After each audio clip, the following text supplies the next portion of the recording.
बच्चों, let's read the question first. Egrets are often seen along with grazing cattle. How do you infer to this interaction? Give a reason for this association. Egrets हमने देखा है, egrets जो होते हैं वो काफ़ी ज़्यादा पाए जाते हैं ग्रेजिंग कैटल्स जैसे बफेलो हो गई, काऊ हो गई। जब ये ग्रेजिंग कर रहे होते हैं, यानी जब ये घास खा रहे होते हैं, तब इनके साथ बहुत हमें पाया जाता है कि एग्रेट्स जो इनके साथ साथ चलते हैं। इस टाइप के इंटरेक्शन को क्या बोलते हैं और ऐसा क्यों बोलते हैं इनके इंटरेक्शन को, ये हमें यहाँ पे बताना है। तो जहाँ पे की कॉन्सेप्ट यूज किया जाएगा होगा इंटरेक्शंस का। इंटरेक्शन, अब यहाँ पर जो इंटरेक्शन होती दिख रही है वो हमें दो ऑर्गेनिज्म में दिख रही है, एक तो एग्रेट्स एंड दूसरे हैं ग्रेजिंग कैटल।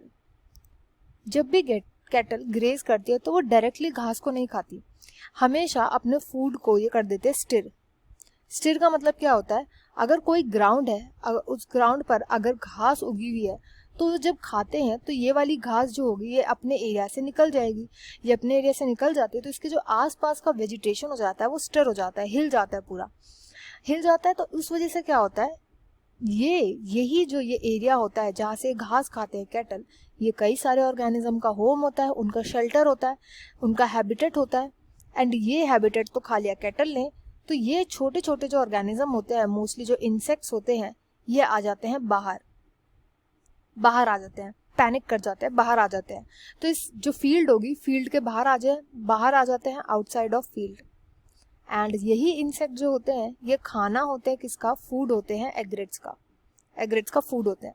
तो उन्हें कभी भी स्क्राउंजिंग नहीं करनी पड़ती। स्क्राउंजिंग का मतलब होता है बहुत ढूंढना। जैसे आपके घर में अगर आपको कोई पेन नहीं मिलता तो आप स्क्राउंज करते हो, इसके लिए ढूंढते हो, इधर कहाँ है, उधर कहाँ है, ड्रॉअर में देखा, यहाँ देखा। ऐसी एग्रेट्स को जब भी वो कैटल के साथ घूमते रहते हैं तो कैटल खुद ही स्टर कर देते हैं पूरे के पूरे ग्राउंड को, फील्ड को, तो उन्हें स्क्राउंजिंग नहीं करनी पड़ती।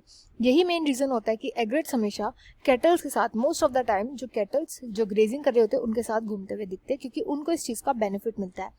अब एग्रेट्स को तो यहाँ पे क्लियरली क्या मिल रहा है, बेनिफिट मिल रहा है, बट इनको मिल रहा है बेनिफिट, वेयर एज कैटल को ना तो बेनिफिट मिल रहा है ना उनका नुकसान हो रहा है। तो यहाँ पर ये कैटल जो होते हैं वो न्यूट्रल रहते हैं। एंड ऐसे टाइप के इंटरेक्शन को हम बोलते हैं कमेंसलिज्म। तो यहाँ राइट आंसर हो जाएगा कमेंसलिज्म, क्योंकि यहाँ पर एक स्पीशीज को हो रहा है बेनिफिट एंड दूसरी है neutral. I hope you understood well. Best of luck and thank you.